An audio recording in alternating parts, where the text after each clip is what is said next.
सर्वांना नमस्कार. स्वागत आहे शब्द साधे आपल्या यूट्यूब चॅनलवर. कथा आवडली तर लाईक करा आणि चॅनलवर नवीन असाल तर सबस्क्राईब करायला विसरू नका. लग्नानंतरचे ते गोड दिवस या अगोदरचे 64 एपिसोड आपल्या शब्द साध या यूट्यूब चॅनलवर अपलोड केलेले आहेत. कृपया ते जाऊन नक्की पहा. भाग 65. हनीमूनला जायचं म्हणजे मी वेगळाच विचार केला होता, प्रिया म्हणाली. तेच तर फार चुकीचे आहे. ते त्या टी व्हीमध्ये, ते सिरियलमध्ये किंवा एखाद्या पिक्चरमध्ये हनीमूनला जाणार म्हणजेच बर्फामध्ये खेळणं, एकमेकांच्या अंगावर बर्फाचे गोळे फेकणं, अगदी 24 तास एकमेकावर प्रेम करत राहणं. ते संबंध म्हणजेच हनीमून नसतो. माझं कदाचित चुकतही असेल, परंतु मी तुला सांगतो, माझ्या मते खरा हनीमून कसा असायला हवा. प्रियांश तिला आता खुर्चीवर बसण्यासाठी सांगतो आणि तो स्वतः बेडवर बसतो. प्रिया खुर्चीवर बसते आणि त्याच्याकडे बघते. तो काय म्हणतो आता पुढे. प्रिया, नीट बघ, तुझ्यात आणि माझ्यात केवढा मोठा अंतर आहे, प्रियाश म्हणतो. प्रिया त्यांच्या दोघांमधील अंतराकडे बघते आणि मान हलवून त्याला प्रतिसाद देते. आता आपल्या दोघांमधलं हे अंतर कमी करायचं असेल तर मला उठून तुझ्याकडे यावं लागेल किंवा तुला उठून माझ्याकडे यावं लागेल. बरोबर आहे? प्रिया बोल, प्रियाश म्हणाला. प्रिया आपली नंदी बैलासारखी मान हलवून होकार देऊ लागली. आता तुला काय वाटतं, तू ते सांग. मी तुझ्याकडे यायला पाहिजे की तू माझ्याकडे यायला पाहिजे, प्रियांशने विचारले. अंतरच कमी करायचे आहे ना. दोघांपैकी कोणीही कुणाकडे येऊ शकते. त्यात काय हरकत आहे. तुम्ही माझ्याकडे या किंवा मी तुमच्याकडे येते. याच्यामध्ये कमीपणाचे काय, कुणी पण आले तरी. अगदी सहज प्रिया बोलून गेली. मला वाटलेच होते तुझे उत्तर असेच असणार आहे, असे म्हणून प्रियाश मोठ्यानं हसला. यामध्ये हसण्यासारखं काय आहे. तिला खरं राग आला होता. ठीक आहे, अंतर कमी करायचं आहे तर मग मी तुझ्याकडे उठून आलो तर मला सांग, तुझ्याजवळ एकच खुर्ची आहे ज्यावर तू स्वतः बसली आहे. मी कुठे बसणार, मला तर उभेच राहावे लागणार आहे. मग नंतर कुठे कमी होणार दोघांमध्ये नातं, समांतर कसं होणार. मी तुझ्या मांडीवर बसू शकत नाही. मग अशा वेळेस तुला उठावं लागेल. मग मी खुर्चीवर बसेल आणि तुला माझ्या मांडीवर बसावं लागेल. ते तुला चालणार नाही, कारण तुला तुझी जागा बदलावी लागणार आहे. ती नको होती म्हणून तू उठली नाही. मला स्वतः उठून तुझ्याजवळ यावं लागलं. प्रियांश तिला पटवून देऊ लागला. ठीक आहे ना, तुम्ही नका येऊ, मी येते तुमच्याजवळ, प्रिया म्हणाली. प्रिया खरंच उठून त्याच्याजवळ आली. बेडवर त्याच्या शेजारी बसली. आता मला सांग, तू जेव्हा उठून माझ्याजवळ आली तेव्हा मला हलावेसुद्धा लागलं नाही. मी जिथे बसलेलो आहे तिथेच बसलो होतो आणि तू सुद्धा त्याच ठिकाणी येऊन तू बसली. त्याच्यासाठी तुला भांडावं लागलं नाही, मला हलवावे सुद्धा लागले नाही, कारण मी तुझ्यासाठी स्वतःच जागा करून ठेवलेली होती, तुझ्या हक्काची. समजत आहे का तुला मला काय म्हणायचं आहे ते. प्रियाश म्हणाला. हो, समजलं, प्रियाने उत्तर दिले. काय समजलं, त्याने पुन्हा तिला प्रश्न विचारला. तुला काहीच समजलं नाही आहे. प्रिया, एखादा मुलगा जेव्हा तरुण होत असतो तेव्हा तो त्याच्या मनामध्ये आपल्या बायकोच्या कल्पना निर्माण करत असतो. ती कशी असावी, तिने हे करावे, तिने ते करावे, तिने असे बसावे, तिने तसे बोलावे, असे सर्व त्याने निश्चित करून ठेवलेलं असते. तसं तुम्हा मुलींचं नसतं. तुम्हा मुलींना तुमची आई नेहमी हेच सांगत असते की तुझा नवरा कसा निघेल हे आम्हाला माहिती नाही. मग तुला परिस्थिती बघून तसं वागावं लागणार आहे. मग तुम्ही काय करता बाया, जे टी व्हीमध्ये दिसतं, जे तुम्ही पिक्चरमध्ये बघितलेलं आहे त्याला वास्तव्य समजता आणि त्या टी व्हीमधल्या हिरो जसा वागतो तसंच तुमचा पती वागला पाहिजे असं तुम्हाला वाटायला लागतं. तसं नसतं. तर हे अंतर कमी करण्यासाठी हनीमून नावाची वस्तू बनवलेली असते, प्रियांश समजावून सांगत होता. पण प्रियाच्या चेहऱ्याकडे बघून तरी वाटत नव्हते तिला काही समजले असेल. फार कठीण होते प्रियांसाठी जेव्हा प्रिया अगदी निरागस मुलीसारखी वागत असते. तुम्हाला काय वाटतं, खरंच ते टी व्हीमध्ये, पिक्चरमध्ये जसं हनीमून दाखवतात तसंच रिअल लाईफमध्ये असतो का. प्रिया आणि प्रियांश दोघेही हॉलमध्ये बसलेले आहेत. प्रिया, तुला एखाद्या व्यक्तीचा म्हणजे समजा तुझ्या मैत्रिणीचा फोन आला. त्या फोनवर दोघींनी खूप गप्पा मारल्या. त्या गप्पांमध्ये तुम्ही एकमेकींच्या घरातील काही गोष्टी एकमेकींना सांगितल्या. दोघींना बोलण्यामध्ये फार आनंद वाटत होता. परंतु तू कधी तुझ्या घरातल्या गोष्टी सांगत असताना अगदी प्रामाणिकपणे त्यात तसेच सांगितलेलं असतात का? प्रियांशने प्रियाला प्रश्न विचारला.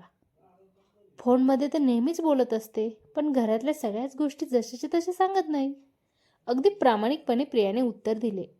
जर तुम्ही जीवाभावाच्या लहानपणापासून एकमेकींचा डब्बासुद्धा विभागून खाल्लेल्या इतक्या जिवलग मैत्रिणी काही गोष्टी सांगत असताना काहीतरी लपवून सांगत असतात, जशाच्या तसे सांगत नाही. त्यामध्ये तिखट मीठ ॲड करून सांगतात. अर्थात त्याला असं म्हणतात. मग या टीव्हीमध्ये सुद्धा अगदी तसंच असतं. प्रेक्षकांना आवडला व प्रेक्षकांनी त्या सिरियलला किंवा त्या पिक्चरला बघावं म्हणून निर्माता काहीतरी जास्त चांगलं किंवा जे तुला आवडेल बघायला असं मुद्दाम टाकतात. मग ते खरं असेल किंवा नसेल किंवा एखाद्या मनाची कल्पना असू शकते, परंतु प्रत्येकाच्या आयुष्यामध्ये तसं घडायला पाहिजे असं नसतं. म्हणून प्रत्येक पिक्चरच्या किंवा सिरियलच्या सुरुवातीला ते सांगतात की ही कथा काल्पनिक आहे आणि या कथेचा संबंध सत्य घटनेशी किंवा सत्य परिस्थिती नाही आहे, वास्तविक नाही आहे ही कथा. बरोबर आहे ना? प्रियाश म्हणाला. हो, अगदी बरोबर. आत्तापर्यंत मी जितके पण पिक्चर आणि सिरियल बघितले आहे त्या प्रत्येक सिरियलच्या आधी असंच लिहिलं होतं आणि असंच असतं. कधीकधी काही काही घटना या आपल्याला खरंच मनाला पटत नसतात, त्या तशा होतच नाही रिअल परिस्थितीमध्ये, प्रिया म्हणाली. अर्थात आपण टी व्ही बघतो तो फक्त मनोरंजनासाठी, बरोबर? प्रियाशने विचारले. हो, बरोबर आहे. तुम्ही म्हणतात तेच बरोबर आहे. मनोरंजनासाठीच, टाइमपास करण्यासाठी आपण टी व्ही बघतो, प्रिया म्हणाली. आता तो काहीतरी मोठं भाषण देणार आणि अशी भीती प्रियाला वाटली आणि प्रिया लगेच स्वतःहून घाबरून उभी राहिली आणि म्हणाली, अहो, असं एवढं मोठं भाषण नका देऊ. तुम्हाला काय म्हणायचं आहे ते अगदी साध्या सोप्या शब्दामध्ये सांगा आणि मोकळं व्हा. मला सुद्धा माहिती आहे त्या टी व्हीमधल्या सगळ्या गोष्टी खऱ्या नसतात, खोट्याच असतात. मी तुम्हाला कधी म्हटलं तसंच वागा म्हणून? अरे बापरे, आला राग. ठीक आहे बाई, आवरते घेतो माझं भाषण. अगं, मी तुला फक्त समजून सांगण्याच्या मूडमध्ये होतो. मला भाषण वगैरे द्यायचं नव्हतं. फक्त तुम्ही दोघी तिघी मैत्रिणी एकदा बोलत होत्या ते मी ऐकलं होतं आणि मला वाटलं की तेच तुझ्या मनात आहे ते चुकीचे आहे हे समजून सांगण्यासाठी मी एवढं मोठं भाषण तुला दिलं, प्रियांश स्पष्टीकरण देत म्हणाला. प्रियाने त्याच्याकडे जरा रागानेच बघितले. काय मस्त रोमॅन्टिक मूडमध्ये होतो आणि हा माणूस काय ते घेऊन बसला आहे. टी व्ही काय, सिरियल काय. मी काही लहान आहे का विचित्रासारखं काही? पण मला खरंच वाटलं नव्हतं. शिक्षक इतके बोरिंग असतात, प्रिया मनातल्या मनात विचार करत होती आणि प्रियांश तिच्या चेहऱ्याकडे बघून ती काय विचार करत असेल याचे उत्तम परीक्षण करत होता. सुबह से लेकर शाम तक, शाम से लेकर रात तक, रात से लेकर सुबह तक, सुबह से लेकर शाम तक, मुझे प्यार करो, मुझे प्यार करो. प्रियाश मोठ्याने हे गाणे म्हणू लागला. प्रिया त्याच्याकडे आश्चर्याने बघत मनातली मनात पुन्हा विचार करू लागली. आता हे नवीन काय? इतके वेळ मला टी व्ही आणि पिक्चरच्या गाण्याबद्दल, त्या हिरोबद्दल काय काय सांगत होता आणि आता स्वतःच गाणं म्हणत आहे, ते सुद्धा पिक्चरमधलं. काय चालू आहे या माणसाच्या मनात देवालाच माहिती.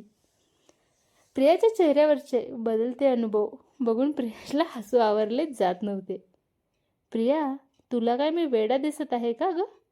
प्रियांशने तिला विचारले. तुम्ही वेडा दिसत नाही आहेत, पण वेड्यासारखं वागत आहात, प्रिया अगदी स्पष्टपणे बोलून गेली. ते फक्त म्हणायला सोपं आहे, करायला गेलं तर आपल्याला दवाखान्यामध्ये सलाईन लावून बसावं लागेल. प्रिया अगदी सरळ उत्तर दिले. तिने दिलेले उत्तर अगदी प्रामाणिक होतं, 100% खरं होतं. प्रियांशला तरी ते उत्तर ऐकल्यानंतर खूप हसू आलं आणि म्हणाला, हे असं आहे, तरी तुम्हाला ते फसवे टी व्ही सिरियलमधले हिरो आवडतात आणि आम्ही रिअल जीवनामध्ये हिरो एवढं काबाड कष्ट करून तुमच्या एका छोट्याशा हसूसाठी एवढे मोठे पहाड उचलतो ते तुम्हाला दिसत नाही.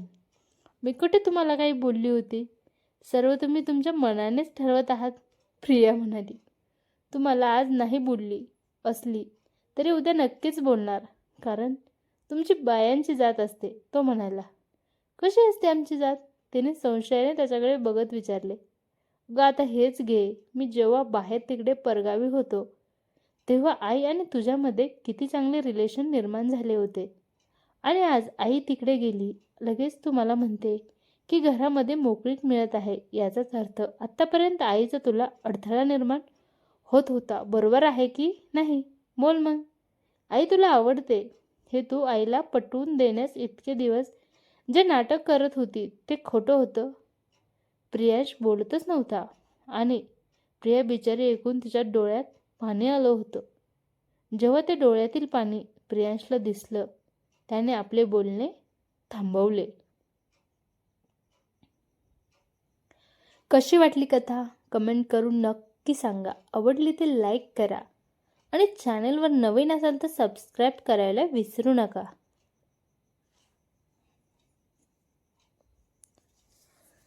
धन्यवाद.